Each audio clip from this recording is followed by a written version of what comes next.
नमस्कार। कैसे हैं आप सभी लोग। स्वागत है हमारे YouTube चैनल अध्यात्म क्लासेस में।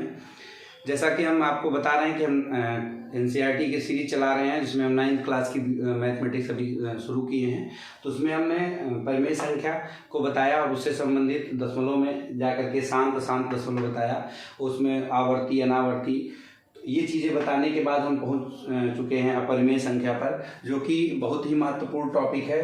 परिमेय संख्या तो हम क्लास 8, 7th और 8 में भी पढ़ते हैं। अपरिमेय संख्या के बारे में हम 9th में जाकर के प्रॉपरली इसके बारे में पढ़ते हैं। इसलिए हमने जो अभी तक टॉपिक चली थी वो 8 से संबंधित भी थी और 7 से संबंधित थी। अभी हम आ चुके हैं अपरिमेय संख्या पे। तो देखिए, अपरिमेय संख्या कहते किसे हैं।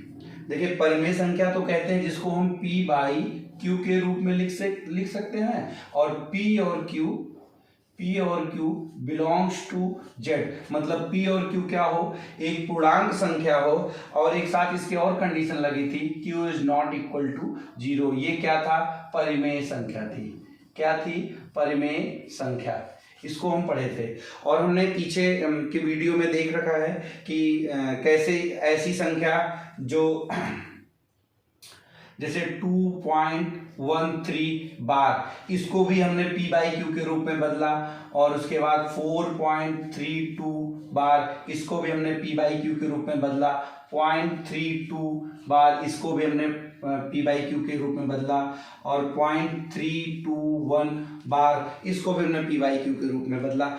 ये ऐसी संख्याएं हैं, देखिए नॉर्मल दशमलव संख्याएं हैं, ये अशांत दशमलव भी हैं। क्या हैं, ये सारी की सारी अशांत हैं व आवर्ती दशमलव हैं।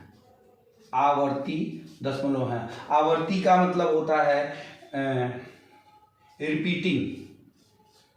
आवर्ती का मतलब होता है रिपीटिंग, और अशांत को बोलते हैं नॉन टर्मिनेटिंग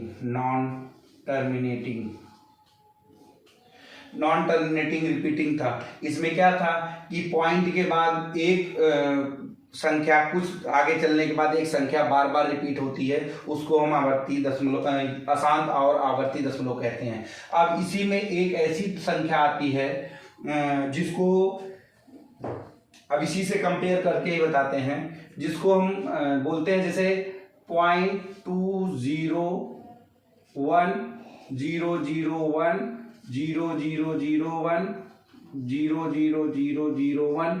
अब देखिए इसमें क्या होता है, ऐसी संख्या मैंने ऐसे ही लिख दिया इस संख्या को, जिसको आप देख रहे होंगे कोई भी रिपीटिंग की सीरीज नहीं बन रही है। कोई तो एक ऐसी संख्या होगी जो एक पॉइंट के बाद रिपीट नहीं हो रही है, वो चलती चली जा रही है। उस संख्या को क्या बोलते हैं, अशांत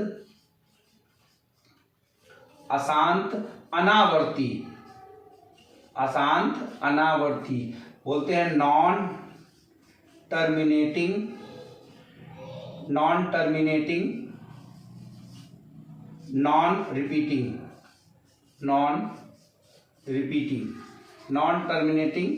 रिपीटिंग। और इसको क्या बोलते थे, नॉन टर्मिनेटिंग लेकिन रिपीटिंग।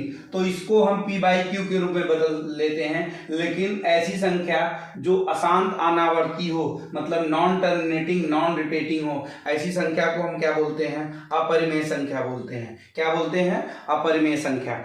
मेरी बात को आप समझे होंगे कि ऐसे, या हम डायरेक्टली बोल सकते हैं ऐसी संख्या जिनको हम P बाई Q के रूप में ना बदल सकें। ऐसी संख्या जिसको हम P बाई Q के रूप में ना बदल सकें, वो क्या कहलाती है, अपरिमेय संख्या कहलाती है। ठीक है, तो इसीलिए हमने अब पिछली क्लास में एक चीज बार बार कह रहे थे कि जो हम टर्मिनेटिंग नॉन टर्मिनेटिंग, मतलब शांत दशमलव अशांत दशमलव, जो हम बार बार आपको पढ़ा रहे थे, वो इसीलिए पढ़ाया जा रहा था। अगर हम डायरेक्टली ये कह देते कि ऐसी संख्या जो अशांत दशमलव हो और अनावर्ती हो, वो संख्या क्या कहलाती है, अपरिमेय संख्या कहलाती है। या हम परिमेय संख्या से कंपेयर करते हुए इसकी परिभाषा लिखते कि ऐसी संख्या जिसको हम P बाई Q के रूप में ना लिख सकते हो, वो क्या कहलाती है, अपरिमेय संख्या कहलाती है। तो ये बात थोड़ी सी अधूरी रह जाती, इसीलिए।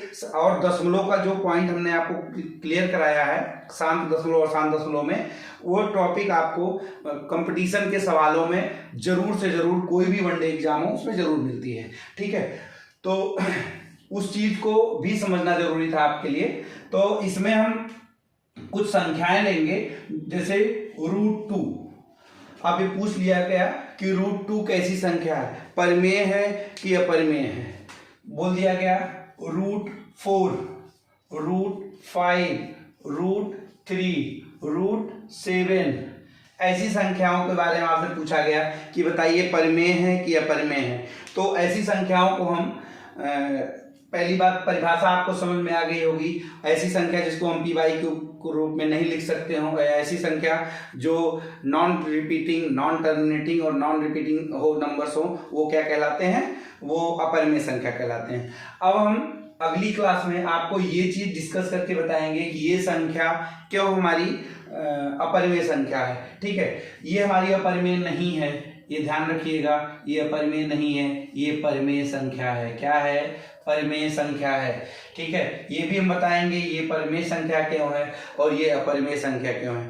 तो इन चीज़ों को जानने के लिए आप हमारे चैनल से जुड़े रहिए और हमारे चैनल को लाइक करिए, सब्सक्राइब करिए और ऐसे बच्चों को तो ज़रूर शेयर करिए जो अभी 8 पास करके 9th में गए हैं और यूपी बोर्ड से हो या सीबीएसई बोर्ड से हो। देखिए हम कोशिश कर रहे हैं कि इंग्लिश टर्मिनोलॉजी इसमें ज़रूर प्रयोग करें।